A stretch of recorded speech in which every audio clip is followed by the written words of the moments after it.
आइए, आप सबका स्वागत है।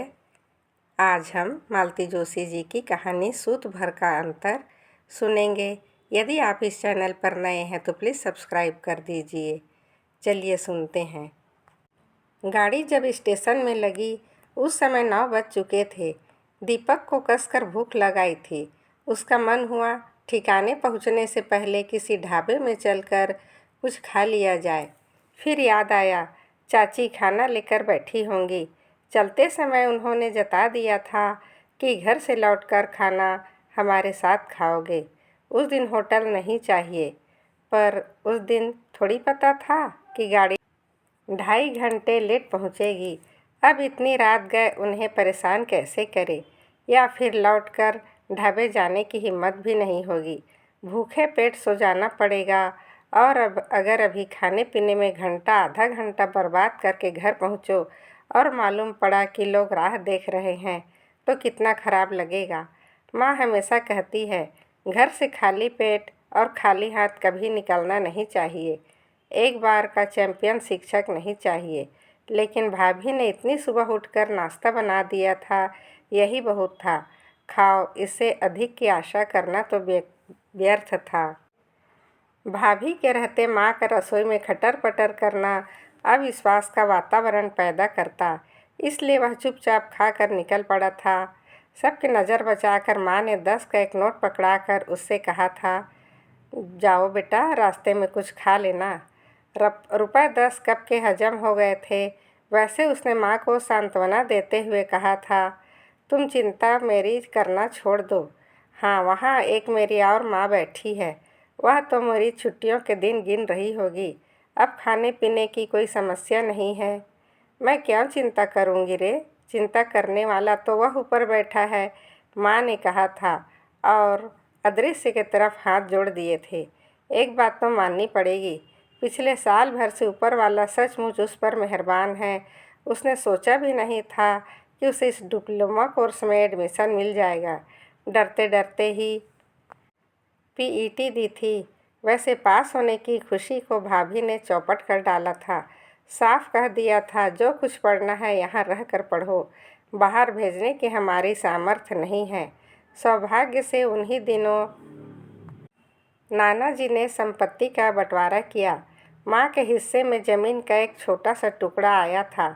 माँ ने कह दिया, ज़मीन लेकर मैं क्या करूँगी? जो दाम बनते होंगे उन रुपयों से फिर एडमिशन फीस और आने जाने के किराए का जुगाड़ हो सका। ढंग के 4 जोड़े कपड़े, नया जूता, एक मुनासिब सूटकेस और अल्लम गल्लम सामान खरीदा गया। शेष रकम को उसमें डालकर उसके बाकी खर्चों का प्रबंध किया गया। पहले तो हॉस्टल में ही रहने तय हुआ था, फिर 2 महीनों में ही होश फाख्ता हो गए। रैगिंग तो जैसे तैसे होती है, हुई ही, पर खर्च बेहिसाब होने लगे। वहाँ तो कटौती का कोई सवाल ही नहीं था। दिवाली की छुट्टियों लेकर घर लौटकर आया तो उसने कमरे की तलाशी शुरू की। उसके एक दोस्त ने इस मकान का पता दिया था। कहा था कि एक सज्जन व्यक्ति हैं जो गरीब विद्यार्थियों को कम किराए पर कमरा देते हैं।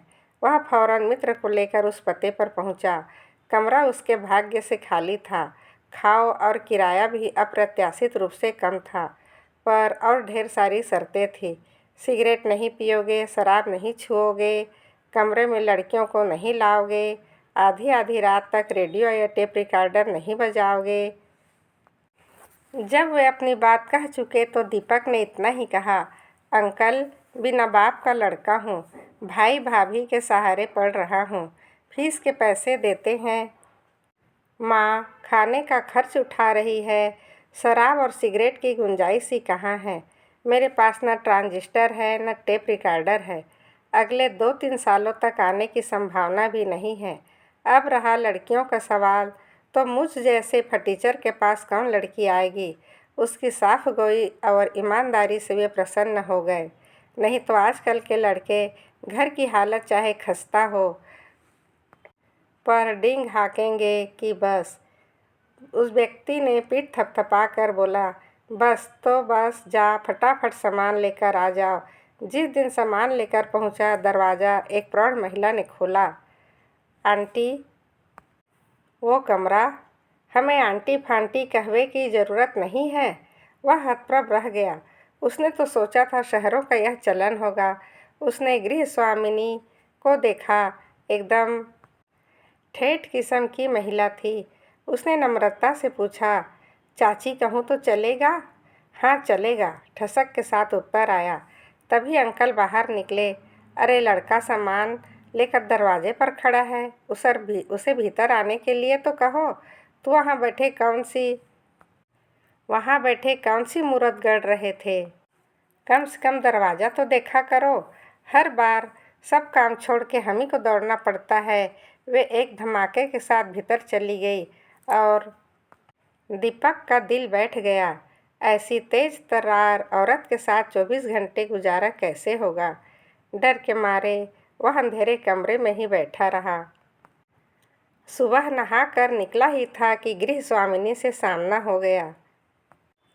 चाय पी? जी नहीं, अभी गुमटी पर जाकर पी लूँगा। इतनी सुबह तुम्हारे लिए कौन गुमटी खोल के रखेगा? चलो भीतर।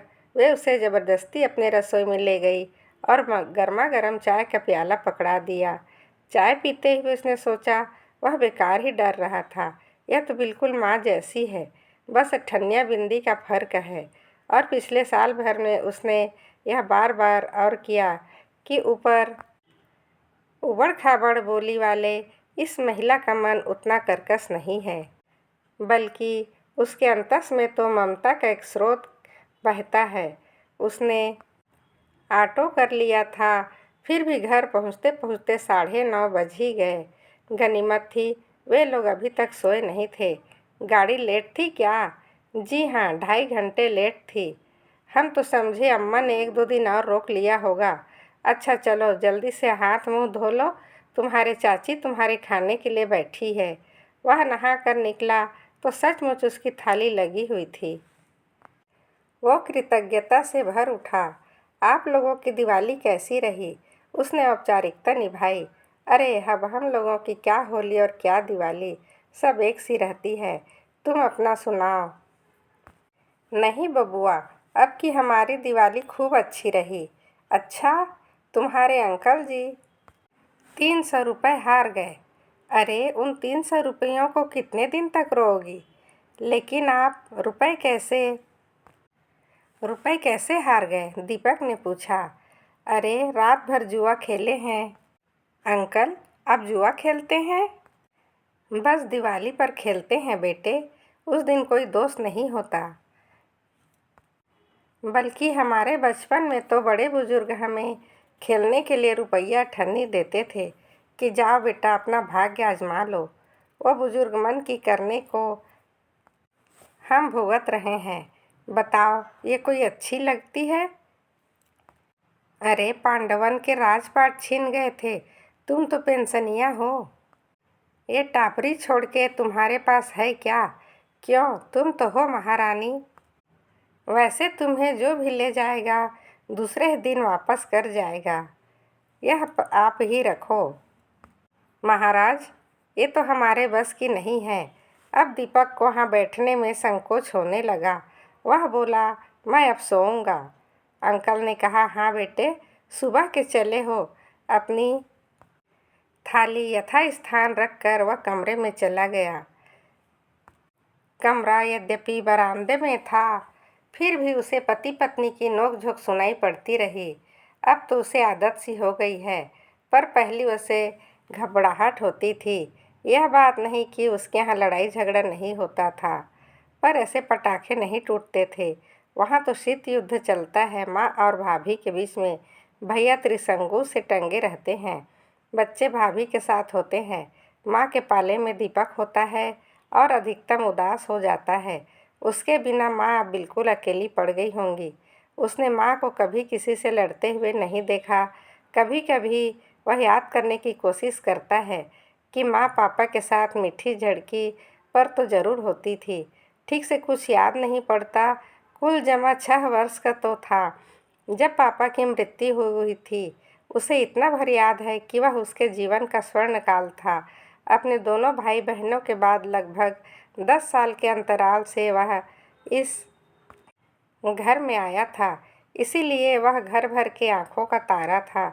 जब उसे सब हाथों हाथ उठाए फिरते थे, पर अचानक पापा चल बसे और सब कुछ उलट पुलट हो गया। ममतामयी माँ, घरेलू माँ, कर्मठ होकर अध्यापकों में बदल गई। भैया भाभी कम, अभिभावक दादा दादी ज़्यादा लगते।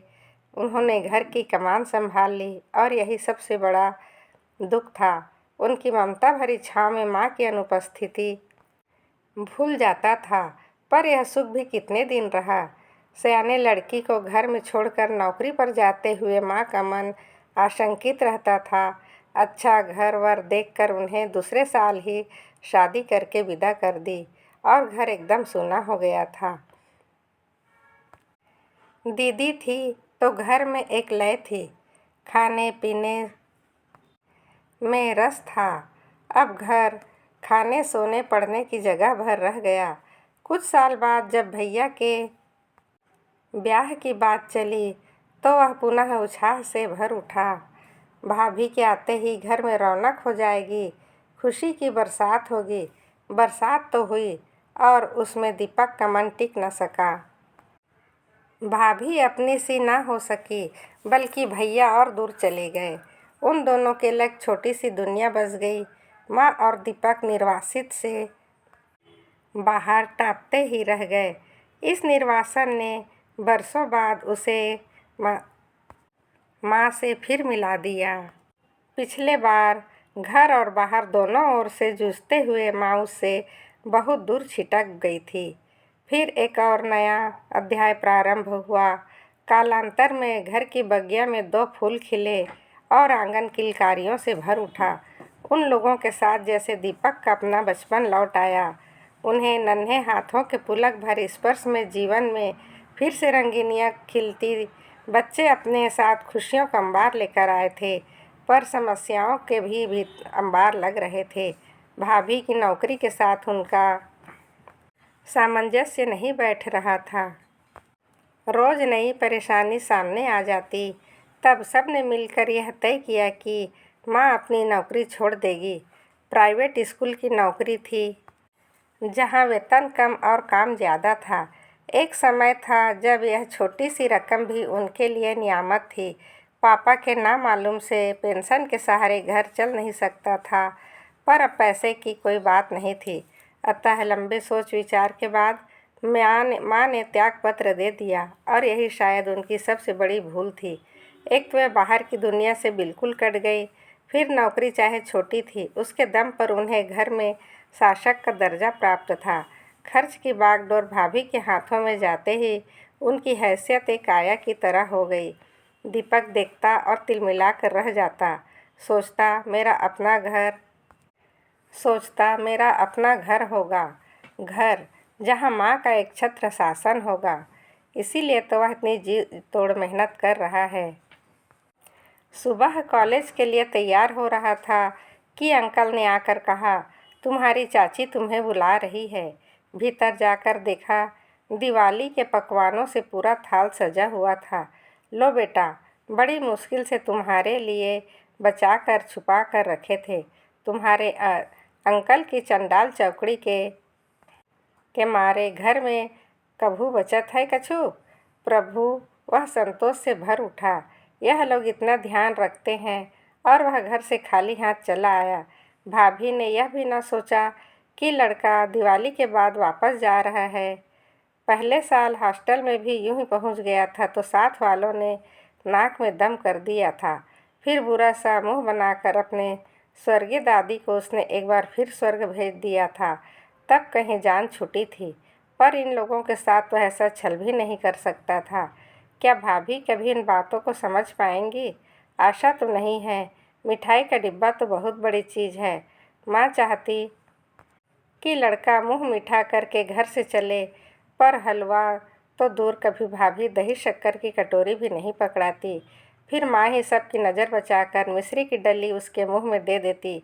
उसकी मिठास को वह आने वाले कितने ही दिनों तक महसूसता रहता है।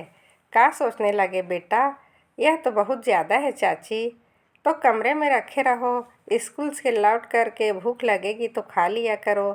थाली लेकर कमरे में आया तो देखा अंकल उसके बिस्तर पर बैठकर नोटों की गड्डियाँ बना रहे हैं। उन्होंने 10 की, 5 की थप्पियाँ बनाई और उन्हें रबर बैंड से कस दिया। 1 और 2 के नोटों का एक बंडल बनाया।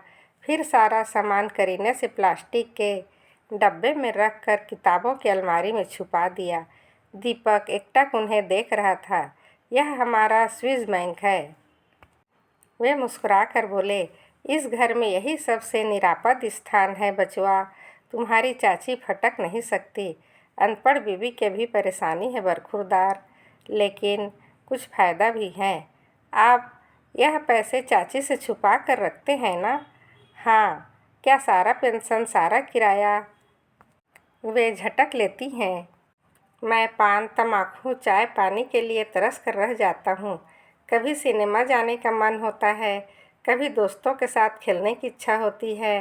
अब इन सब के लिए रोज़ स्कूल बच्चे की तरह हाथ पसारे और मांगने में मुझे शर्म आती है।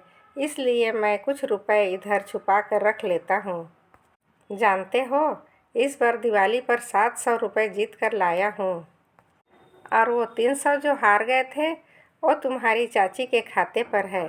अच्छा चलता हूँ, तुम्हें देर हो रही होगी। अभी होटल भी तो जाना होगा। सोचता हूँ न जाऊँ।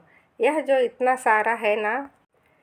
ना बेटे, यह तो चबेना है, इससे कहीं पेट भरता है? जवान देह है तुम्हारी, दाल रोटी तो ज़रूर चाहिए। और वे चलते चलते एकदम रुक गए। सुनो, मैंने सुना पिछले महीने तुम्हारे पैसे नहीं आए थे, पर तुम 3 दिन होटल नहीं गए थे, ब्रेड पर गुजारा करते रहे। आपसे किसने कहा? किसी ने कहा हो, पर अगर यह सच है तो बहुत बुरी बात है बेटे। हमसे अंकल कहते हो और इतना भी दुराव रखते हो। अरे हम पैसे नहीं हैं तो क्या हुआ? घर था, 2 रोटी तो खिला ही सकते थे। आइंदा याद रहे, कैसी भी ज़रूरत हो तुम हमसे कहोगे। हम यहाँ किस लिए हैं? अगर हमसे मांगने में संकोच हो तो हमारे बैंक से निकाल लिया करो।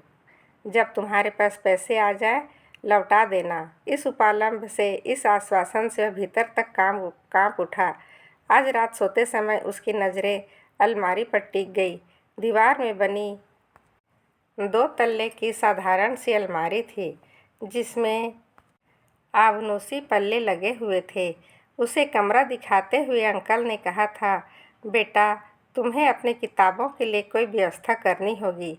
यह अलमारी मैं खाली नहीं कर सकता। इसमें मेरी प्रिय पुस्तक है।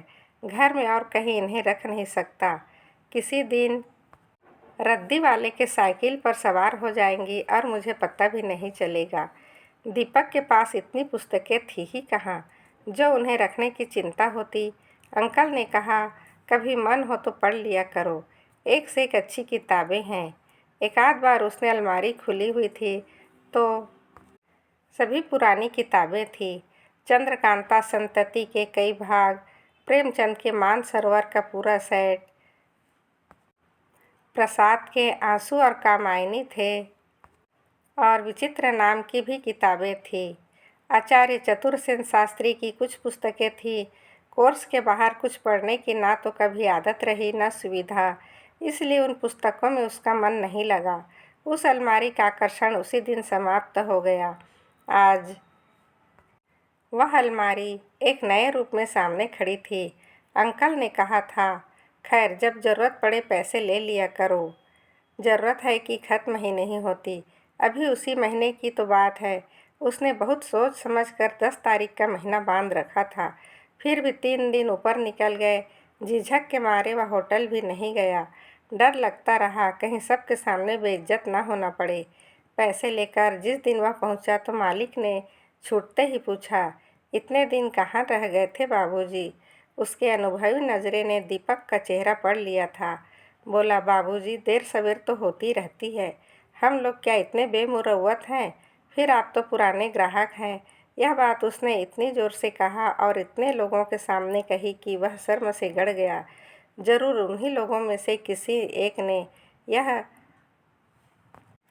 अंकल जी से चुगली खाई होगी। सारी रात उसे नींद नहीं आई। उसके बाद तो जैसे क्रम सा हो गया। जैसे ही बिस्तर पर लेटता, आंखें अलमारी पर अटक जाती। कई छोटी मोटी ज़रूरतें उसके सामने फन फैलाकर खड़ी हो जाती। इस कमरे में भाग्य से उसे एक मेज़ तो मिल गई थी, पर एक टेबल लैंप की सख्त ज़रूरत थी। भैया की शादी में 5 लैंप आए थे और सब भाभी के चचेरे भाइयों के यहाँ चले गए। उन्हें याद भी न रहा कि घर में एक पढ़ने वाला देवर भी है। दाखिले के समय 4 जोड़ी कपड़े सिलवा लिए थे। वे अभी सलामत थे, पर स्वेटर एक ही रह गया था। राखी में दीदी आई थी तो उसे कहने का मन हुआ कि उसके लिए पैंट शर्ट का कपड़ा लेकर आई थी। तब स्वेटर के लिए कहता, वह जर्सी कैसे कहता। कपड़ा वह दर्जी के यहाँ डाल आया था कि दीपावली पर नई ड्रेस पहन लेगा। रसीद माँ के पास छोड़ आया था। दिवाली पर जब गया तो पता चला माँ दूसरे ही दिन कपड़ा उठा लाई थी। एक सिलाई के लिए इतना पैसा देने की उसकी सामर्थ्य नहीं थी। भाभी से मांगने की हिम्मत नहीं थी। वे तो पहले ही खार खाए बैठे रहती थी कि देने के लिए तो बड़ा भाई है और लुटाने के लिए छोटा। भतीजों के लिए सिर्फ मिठाई और खिलौने लाई थी। इसी से वह खार खाई थी। अब यह कपड़ा अब भी संदूक के तलहटी में पड़ा है। एक ढंग का धूप का चश्मा उसे चाहिए। उसकी चप्पल जवाब दे रही है। वह धोबी से कपड़े नहीं धुलवाता। कभी सिनेमा जाने का मन हो तो 10 बार सोचना पड़ता है। जीवन की कितनी छोटी छोटी चीज़ों के लिए वह तरस कर रह जाता है, जबकि हाथ भर के फासले पर 1000 रुपये रखे हैं। अंकल ने कहा भी है, जब ज़रूरत हो तो ले लिया करना। क्या वह ले सकता है? माँ हमेशा कहती है, बिना बाप के बेटे हो, भाई भाभी के राज में रहना, नज़र नहीं नीची, ज़बान मीठी और हाथ साफ रखोगे तभी निभा होगा। माँ की यह सीख कुछ करने भी नहीं देती और अलमारी का भूत उसके सिर से उतरता भी नहीं। लगातार कई रातों तक वह सो नहीं पाया और उसका चेहरा इतना सा निकल आया। एक दिन अंकल ने पूछ लिया, बेटे तुम्हारी तबीयत तो ठीक है ना? कुछ हरारत सी लग रही है। उन्होंने फौरन माथा छूकर देखा। अरे तुम्हें तो सचमुच बुखार है। चलो कमरे में जाकर आराम करो और कॉलेज जाने की कोई ज़रूरत नहीं है। उन्होंने पत्नी को अदरक वाली चाय बनाने का आदेश दिया और खुद नुक्कड़ वाले डॉक्टर गुप्ता को लिवा लाए। उन्होंने जो जो दवाइयाँ लिखी वे खुद जाकर ले आए। चाची पूरे समय आती रहीं। अकेले लड़कों को रखना इसीलिए खलता है, जिम्मेदारी आ जाती है। पर वे पूरी रात उसके सिरहाने पर बैठी रही। उसका बुखार सुबह उतर गया। चाची भी उठकर अपने रोज के कामकाज में लग गई। यह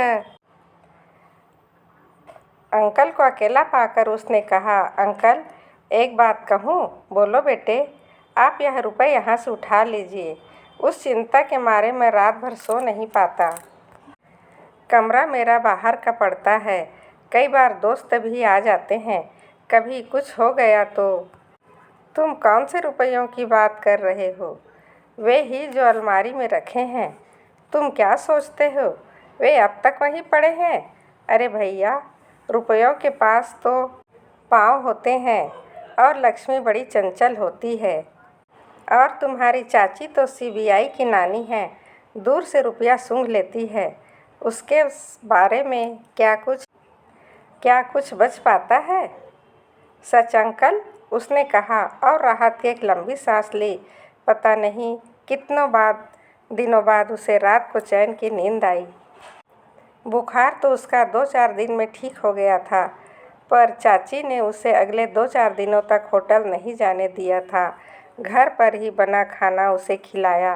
दीपक सोचता, इन लोगों के स्नेह से क्या कभी वह उबर पाएगा? 15-20 रोज बाद की बात है। वह कॉलेज से लौटा तो देखा अहाते में पीतल के बर्तनों का ढेर लगा है और उन पर कड़ी कलाई हो रही है।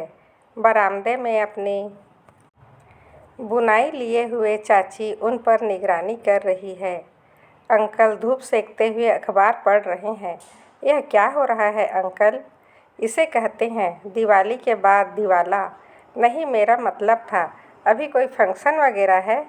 क्या करें, कल को तुम्हारी चाची के तेरही में 1500 ब्राह्मण खिलाने पड़ेंगे, तो बर्तन तो चाहिए कि नहीं? दीपक सकपका गया और कलाई वाला मूँछों में हंस रहा था। अरे, तुम खिला चुके 1500 ब्राह्मण को। तेरा ब्राह्मण जिमा दीजिएगा तो मैं तर जाऊंगी। वैसे भगवान ने एक बड़ा निर्णय किया है कि तुम्हें एक बेटा नहीं दिया। दीपक सन्न रह गया। अपनी निसंतान पत्नी से कोई ऐसा क्रूर परिहास करता है, पर चाची ने जरा भी बुरा नहीं माना। तुनक कर बोली, हाँ, बेटा होता तो सारे बामन उसी के मूड़े पटक के तुम छुट्टी पा जाते। सो तो बाद की बात है, पर बेटा होता तो बहू भी आती, और बहू आती तो यह सारा कबाड़ खाना ले जाती और बदले में स्टील के चमचमाते बर्तन ले आती। अरे, मैं देखती कैसे ले जाती। उनकी वह आक्रामक मुद्रा देखकर दीपक को हंसी आ गई। अंकल, दुनिया के किसी बहू में इतना दम नहीं है कि चाची के बर्तनों को हाथ लगा ले, उसने कहा और कमरे में चला आया। कमरे में जाते ही उदास हो गया। उसे माँ की याद आने लग गई। उसे माँ की जगर मगर गृहस्थी याद आने लग गई। पीतल के डिब्बों की कतार के कतार हुआ करती थी, वह भी चमचमाती हुई। पीतल और तांबे के बड़े बड़े कलश थे, सभी चमचमाते हुए थे। बाल्टियाँ थी, घाघरे थी। मजाल है किसी पर दाग भी पड़ा हो। पापा की मृत्यु के बाद गृहस्थी का रस चाहे सूख गया हो, उसके रख रखाव में कोई फर्क नहीं आया। पर भाभी ने आते ही एक एक बर्तन निकालना शुरू किया। उनकी रसोई स्टील के डब्बों के बर्तनों से भर गई। भाभी की रसोई स्टील के बर्तनों से झलर मलर करने लग गई। पुराने बर्तनों की रवानगी के समय माँ की आंखें छलक जाती। बड़े अरमानों से, बड़ी मेहनत से यह जोड़ी थी, यह गृहस्थी मेरी थी। बड़ी दबी जुबान से एकाध बार उन्होंने कहा भी, दीपक के लिए कुछ तो रहने दो। तो उन्होंने कहा, दीपक को क्या हम कुछ नहीं देंगे माँ जी? फिर आने वाले क्या खाली हाथ आएगी? आने वाली अपने साथ गाड़ी भर का सामान ले आए, क्या फर्क पड़ता है? फिर वो कैसे जानेगी उसकी सास ने कितने सालों से, कितने जतन से यह गृहस्थी जमाई थी। बस दीपक ने तय कर लिया, नौकरी लगते ही माँ के लिए ढेर सारे पीतल के बर्तन खरीदेगा और उन पर बड़े बड़े अक्षरों में माँ का नाम खुदवाएगा।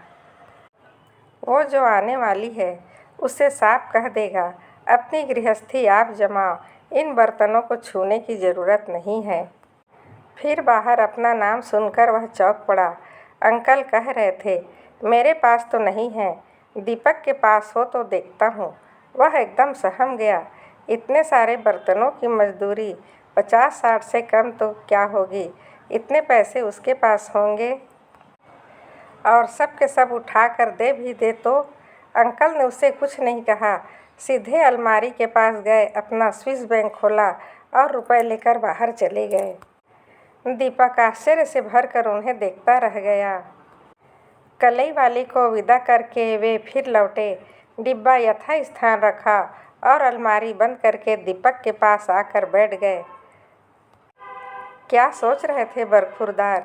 यही कि अंकल झूठ भी बोलते हैं। ठीक है ना? उस दिन तुम इतने बेचैन थे कि मुझे झूठ बोलना पड़ा। यह रुपया तुम्हारे मन पर इतना बड़ा बोझ बन जाएगा, यह तो मैंने सोचा ही नहीं था। लेकिन अब मुझे फिर से टेंशन हो जाएगा। सच कहता हूँ अंकल, इस बला को यहाँ से हटा लीजिए। उस दिन मैंने आपसे झूठ कहा था। मुझे दोस्तों से कोई खतरा नहीं, बल्कि मैं अपने आप से डरता हूँ किसी दिन मुझे मोह हो जाए तो। देखो बेटे, मोह और सैया में सूत भर का अंतर होता है। तुमने उस सूत भर के अंतर को बनाए रखा। इस उम्र में यह बहुत बड़ी बात है। तुम्हारी माँ ने तुम्हें बहुत अच्छे संस्कार दिए हैं बेटा, और संस्कार सिर्फ माँ बाप ही दे सकते हैं। जानते हो, हमने एक बेटा पालने की कोशिश की थी। वह मेरी बहन का बेटा था। 15 साल का था जब हम लोग उसे लाए थे। हमने भरपूर प्यार दिया, दुलार दिया, दुनिया की हर नेमतें दी जो हम दे सकते थे, पर संस्कार नहीं दे सकते, क्योंकि वह हमारा बेटा नहीं था। हमारे कर्तव्यों की लिस्ट बहुत लंबी थी, पर अधिकार का नाम शून्य था। उसके आचार व्यवहार में, शिक्षा दीक्षा में कहीं भी हम अनुशासन का अंकुश न रख सके। अपनी आंखों के सामने उसे बर्बाद होता देखते रहे। परिणाम यह हुआ कि 15 साल की तपस्या पर पानी फिर गया। एक दिन चंपत हो गया। जाते हुए अपनी माँ के 5 तोले की चैन भी ले गया। अब बहन सबसे कहती फिरती है कि मामा के प्यार ने और मामी के फटकार ने लड़के को कहीं का ना रखा। तब से हमने वह चक्कर ही छोड़ दिया। तुम जैसे होनहार बच्चों पर प्यार लुटाकर अपने अरमान पूरा करते हैं। 2 बाल्टी पानी तो निकाल देते, बर्तन काहे से धुलेंगे? पानी निकाल दूंगा। ना बेटे, तुम्हारे जाने से बात नहीं बनेगी। तुम अपनी पढ़ाई करो। और उठते हुए बोले, तुम्हारी माँ ने सचमुच बहुत अच्छे संस्कार दिए हैं। भगवान उन्हें लंबी उम्र दे और वे तुम्हारे राज्य में खूब सुख भोगे। उनके जाने के बाद भी बड़ी देर तक वह इन आशीर्वचनों से पुलकित होता रहा। एक आत्मविश्वास ने सिर उठाया और वह खड़ा हो गया। अभी आप मालती जोशी जी की लिखी कहानी सूत भर का अंतर सुन रहे थे। इसी तरह की कहानियाँ सुनने के लिए हमारा साथ बनाए रखिए। प्लीज़ इस चैनल को सब्सक्राइब कर दीजिए। आपका दिन शुभ हो, मंगलमय हो। आप सदा हंसते रहें, मुस्कुराते रहें। राधे राधे।